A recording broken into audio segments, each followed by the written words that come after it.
بسم اللہ الرحمن الرحیم۔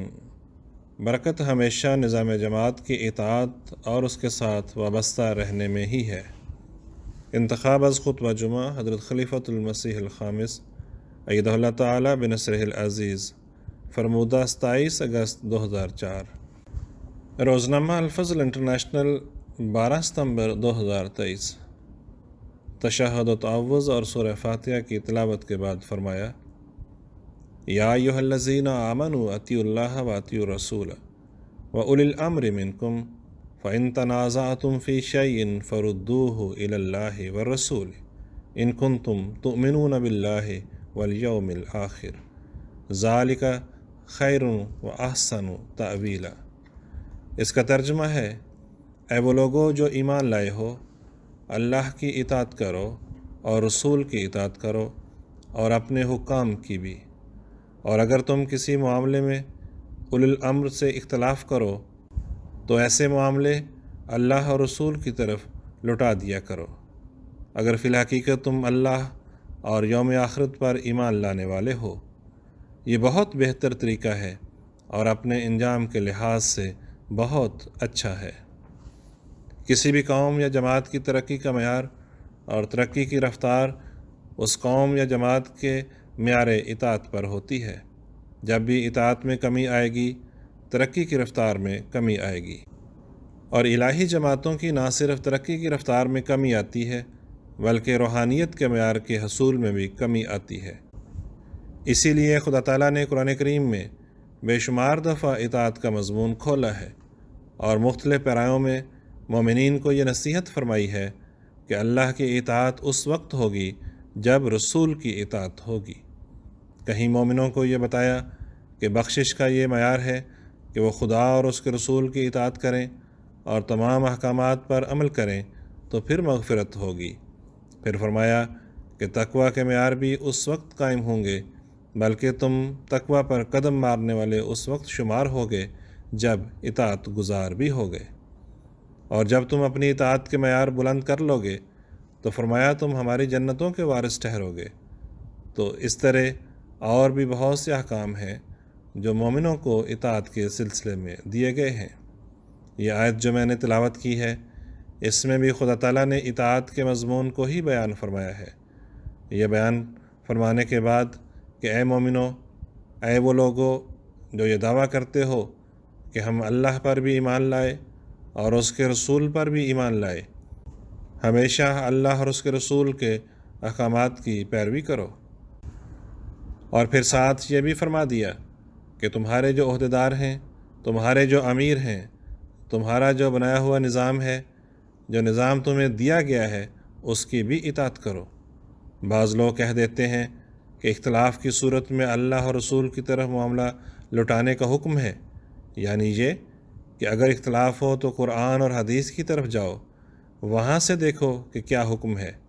اس کا یہ مطلب نہیں ہے کہ اختلاف کی صورت میں ہر کوئی جس کو علم نہ بھی ہو اپنے مطابق خود ہی تشریح و تفسیر کرنے لگ جائے، کیونکہ پہلی بات تو یہی ہے کہ جب آپس میں لوگوں کے اختلافات ہو جاتے ہیں تو کیونکہ تمام معاملات، ہدایات اور احکامات کی تشریح اور تفسیر کا کسی کو پتہ نہیں ہوتا، بعض ایسے احکامات ہیں جو تفسیر طلب ہوتے ہیں اور ہر ایک کو اس کا علم نہیں ہوتا۔ اس لیے قرآن و حدیث کے حوالے لینے کے لیے جو اس کا علم رکھنے والے ہیں ان سے بھی پوچھنا پڑے گا، ان کی طرف بھی جانا پڑے گا۔ اسلام کے ظلمت کے زمانے میں بھی جو 1000 سال تاریکی کا دور گزرا ہے، اس میں بھی اللہ تعالیٰ مفسرین اور مجددین پیدا فرماتا رہا جو دین کا علم رکھتے تھے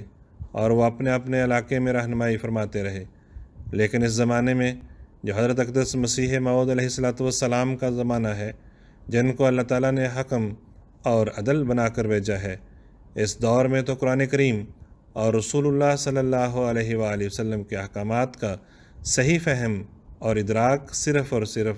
حضرت اقدس مسیح موعود علیہ السلام کو ہی ہے۔ آپ علیہ السلام جو بھی تفسیر و تشریح کسی بھی حکم کی فرمائیں گے، وہی صحیح تفسیر و تشریح ہے، کیونکہ اللہ تعالیٰ نے براہ راست آپ کو سکھایا ہے۔ بس ہم خوش قسمت ہیں کہ اللہ تعالیٰ نے ہمیں ایسے زمانے میں پیدا فرمایا اور بہت سے ہمارے مسائل حل کر دیے جن کے لیے پہلے لوگ لڑتے رہے، اور فردوہ الی اللہ والرسول کے حکم پر عمل کرنے کے لیے آسانی پیدا فرما دی۔ حضرت مسیح موعود علیہ السلام نے ان معارف اور ان مسائل کو سمجھنے کا بے انتہا خزانہ ہمیں عطا فرما دیا، اور پھر اللہ تعالیٰ نے اپنے وعدوں کے مطابق ایک ایسا نظام بھی ہمیں جاری فرما دیا کہ ہر مسئلے کے حل کے لیے ہمیں اللہ اور رسول کے حکموں کو سمجھنے کے لیے آسانیاں پیدا ہو گئیں۔ بس ہم اس بات پر اللہ تعالیٰ کا جتنا بھی شکر ادا کرے کم ہے کہ اس نے ہمیں اپنے پر اور یوم آخرت پر ایمان میں اور بھی مضبوط کر دیا، اور اس طرح ہمارے معاملات کے انجام کو بھی بہتر کر دیا، اور ہمیں بھی اپنے اس حکم اور عدل کی پیروی کرنے پر بہتر انجام کی خبر دے دی۔ بس ہم سب پر فرض بنتا ہے کہ ہم حضرت اقدس مسیح موعود علیہ السلام کے بعد اللہ تعالیٰ کے وعدوں کے مطابق قدرت ثانیہ کے اس جاری نظام کی بھی مکمل اطاعت کریں اور اپنی اطاعت کے معیاروں کو بلند کرتے چلے جائیں، لیکن یاد رکھیں کہ اطاعت کے معیاروں کو بلند کرنے کے لیے قربانیاں بھی کرنی پڑتی ہیں اور صبر بھی دکھانا پڑتا ہے۔ پھر دنیاوی لحاظ سے بھی جو حاکم ہے اس کی دنیاوی معاملات میں اطاعت ضروری ہے۔ کسی بھی حکومت نے اپنے معاملات چلانے کے لیے جو ملکی قانون بنائے ہوتے ہیں ان کی پابندی ضروری ہے۔ آپ اس ملک میں رہ رہے ہیں، یہاں کے قوانین کی پابندی ضروری ہے، بشرطے کہ قوانین مذہب سے کھیلنے والے نہ ہوں، اس سے براہ راست ٹکر لینے والے نہ ہوں، جیسا کہ پاکستان میں ہے۔ احمدیوں کے لیے بعض قوانین بنے ہوئے ہیں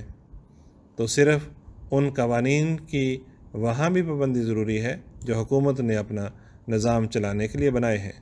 جو مذہب کا معاملہ ہے وہ دل کا معاملہ ہے۔ یہ تو نہیں ہو سکتا کہ قانون آپ کو کہے کہ نماز نہ پڑھو اور آپ نماز ہی پڑھنا چھوڑ دیں۔ تو بہرحال جو بھی نظام ہو، دنیاوی حکومتی نظام ہو یا جماعتی نظام یا مذہبی نظام، ان کی اطاعت ضروری ہے، سوائے جو قانون جیسا کہ میں نے کہا براہ راست اللہ اور اس کے رسول کے احکامات سے ٹکراتے ہوں۔ تو دینی لحاظ سے جیسا کہ میں نے پہلے بھی کہا، دوسرے مسلمانوں کو فکر ہو تو ہو، احمدی مسلمان کو کوئی فکر نہیں، کیونکہ ہم نے حضرت اقدس مسیح موعود علیہ السلام سے اپنا بندھن جوڑ کر اپنے آپ کو اس فکر سے آزاد کر لیا ہے کہ کیا ہم خدا اور اس کے رسول کے احکام کے مطابق عمل کرتے ہیں، اور جن امور کی وضاحت ضروری تھی کہ کون کون سے امور شریعت میں وضاحت طلب ہیں، ان کی بھی ہمیں حضرت مسیح موعود علیہ السلام سے وضاحت مل گئی، کیونکہ ہمیں حضرت اقدس مسیح موعود علیہ السلام نے ایک لائن بتا دی، تمام امور کی وضاحت کر دی کہ اس طرح اعمال بجا لاؤ تو یہ خدا اور اس کے رسول کے احکام کے مطابق ہے۔ حضرت اقدس مسیح موعود علیہ السلام سے تو اللہ تعالیٰ نے فرما دیا تھا، یہ وعدہ دیا ہوا ہے کہ نصرت بالرعب، کہ آپ کے رعب کے قائم رہنے کے لیے اللہ تعالیٰ خود ہی مدد کے سامان پیدا فرماتا رہے گا، خود ہی مدد کرے گا۔ بس جو لوگ جماعت میں شامل رہیں گے، جماعت کے نظام کی اطاعت کریں گے، ان کا بھی حضرت مسیح موعود علیہ السلام سے چمٹے رہنے کی وجہ سے انشاءاللہ تعالیٰ رعب قائم رہے گا۔ بس ہمیشہ یاد رکھیں کہ اطاعت میں ہی برکت ہے اور اطاعت میں ہی کامیابی ہے۔ آواز نعیم احمد باجوہ۔